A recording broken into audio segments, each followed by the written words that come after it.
జై శ్రీరామ. నా పేరు అశ్వత్. మా నాన్న పేరు మురాశెట్టి వెంకటేశ్వర్లు. నా పేరు రిషికేష్. మా నాన్న పేరు శ్రీనివాసరావు. నా పేరు శ్లోక హితేషి. మా నాన్న పేరు ఇడపలపాటి సుబ్రహ్మణ్యం. మేము విదేశీ ధర్మం గురించి వాదిస్తున్నాం. నా పేరు గీతశ్రీ. మా నాన్న పేరు పాదర్తి రామకృష్ణ. నా పేరు లాస్యం. మా నాన్న పేరు తాత శ్రీనివాసులు. నా పేరు లక్ష్మి. మా నాన్న పేరు మురారిశెట్టి వెంకటేశ్వర్లు. మేము హిందూ ధర్మం గురించి వాదిస్తున్నాం. మీ సనాతన ధర్మం చాలా పాతది. మా ఫారెన్ కల్చర్ చాలా మోడ్రన్. మా ఫారెన్ కల్చర్ చాలా ట్రెండీ. అసలు మీకు సనాతన ధర్మం అంటే అర్థం తెలుసా? సనాతన ధర్మం అంటే అంతం లేనిది. సనాతన ధర్మం శాశ్వతమైనది. అది పూర్వంలో ఉంది, ఇప్పుడు ఉంది, భవిష్యత్తులో కూడా ఉంటుంది. మీ హిందూ ధర్మం అనేది మట్టిళ్లల్లో, పెంకుటిళ్లల్లో, పశువుల మధ్య పెరిగింది. కానీ మా ఫారెన్ కల్చర్ బిల్డింగ్స్ లో, భవనాల్లో పెరిగింది. ఇదే మా కల్చర్ గ్రేట్నెస్. మట్టిలో జీవం ఉంది. పాడి పశువులే మా జీవన ఆధారం. ఎన్నో వందలేళ్ల నుంచి ఎన్నో వరదలు, భూకంపాలు వచ్చినా చెక్క చెదరకుండా ఉన్నాయి మేము చేసిన కట్టడాలు, గుడ్లు, గోపురాలు. మీ హిందూ ధర్మం యొక్క ఆడవాళ్ళకి ఎన్నో కట్టుబాట్లు ఉంటాయి. కానీ మాకు అలాంటివి ఏమీ లేవు. సింగింగ్, డాన్సింగ్ అన్నీ నేర్చుకుంటారు.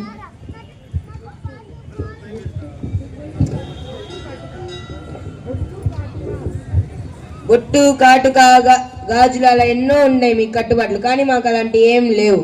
బొట్టు పెట్టుకోవడం వల్ల నర్వ్ సిస్టమ్ యాక్టివేట్ అవుతుంది. గాజులు వేసుకోవడం వల్ల సంతానం కలుగుతుంది. కాటుక పెట్టుకోవడం వల్ల కంటికి మంచిది. వీటన్నిటి వల్ల అందంతో పాటు ఆరోగ్యం కూడా ఉంటుంది. మీ హిందూ ధర్మంలో సరిగ్గా మెడికల్ సిస్టమే లేదు. మేము మీకు మెడిసిన్స్ ని పరిచయం చేశాం. మెడికల్ ఎక్విప్మెంట్ మేమే అందజేస్తున్నాం. ఆయుర్వేదం, హోమియోపతి వంటి న్యాచురల్ రెమెడీస్ మాకు ముందే తెలుసు. ధనవంతుడిని వైద్యానికి దేవుడుగా పూజిస్తాము. మీ మెడికల్ ఎక్విప్మెంట్స్ లేకుండానే మా ధర్మంలోని మంత్రసానులు పురుళ్ళకు పోయగలరు. మీ మెడికల్ ఎక్విప్మెంట్స్ ఇంట్రడ్యూస్ చేయకముందే మా ధర్మంలో వాళ్ళు సర్జరీలు కూడా చేశారు. మీ హిందూ ధర్మానికి సరైన ఎడ్యుకేషన్ సిస్టమ్ లేదు. మేము మీకు ఇంగ్లీష్ అనే కొత్త భాషను పరిచయం చేశాం. స్కూల్స్, యూనివర్సిటీస్ ఇవన్నీ మేమే మీకు ఇంట్రడ్యూస్ చేశాం.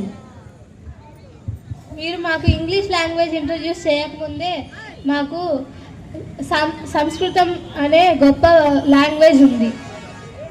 సంస్కృతం నుంచి ఎన్నో లాంగ్వేజెస్ పుట్టాయి. మీరు స్కూల్స్ నిర్మించకముందే మా ధర్మం వాళ్ళు విశ్వవిద్యాలయాల్ని నిర్మించారు. ధర్మం అంటారు, అర్థం కాని మంత్రాలన్నీ చదువుతారు. కానీ మాకు అలాంటి మంత్రాలు లాంటివి ఏమీ లేవు. తిరగడం, తాగడం, ఎంజాయ్ ఎంజాయ్. ఆ మంత్రాలు అర్థం లేనివి కావు. అవి మీకు అర్థం కానివి. ఆ మంత్రాలు స్వరబద్ధంగా స్పష్టంగా చదివితే కాళ్ళ నుంచి తల వరకు నర్వ్ సిస్టమ్ యాక్టివేట్ అవుతుంది. రోగాలన్నీ తగ్గిపోతాయి.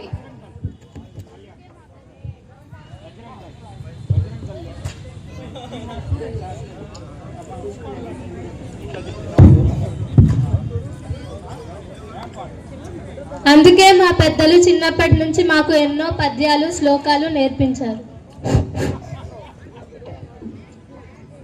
మీ హిందూ ధర్మంలో ఆడవాళ్ళు ఇంటికే పరిమితం చేశారు.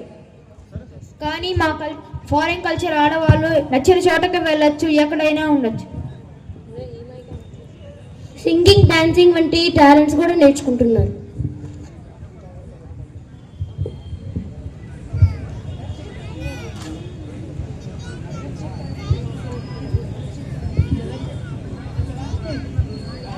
రాణి లక్ష్మీబాయి, మంగమ్మ, చెన్నమ్మ ఇలా ఎందరో రాణులు రాజ్యాలు ఏరారి యుద్ధాలు చేశారు. అయినా ఎవరు చెప్పారు మీకు మా హిందూ ధర్మం వాళ్ళు ఇంటికే పరిమితమని? మా ధర్మంలో సంగీత సాహిత్య కథాన రంగాలలో ఇలా ఒకటేంటి 64 కళలలో మా ధర్మం ఆడవారికి ప్రతిభ ఉంది. మీ హిందూ ధర్మంలో పెద్దలు చెప్పిన మాట వినాలి. కానీ మాకు చిన్నప్పటి నుంచే ఫ్రీడమ్. పిల్లలను కొట్టినప్పుడు కోర్టులో కేసులు వేయడానికి మాకు ఫ్రీడమ్ ఉంది. అందుకే కదా మీకు చిన్నతనం నుండే దొంగతనం మరియు నేరాలు చేయడం అలవడినాయి.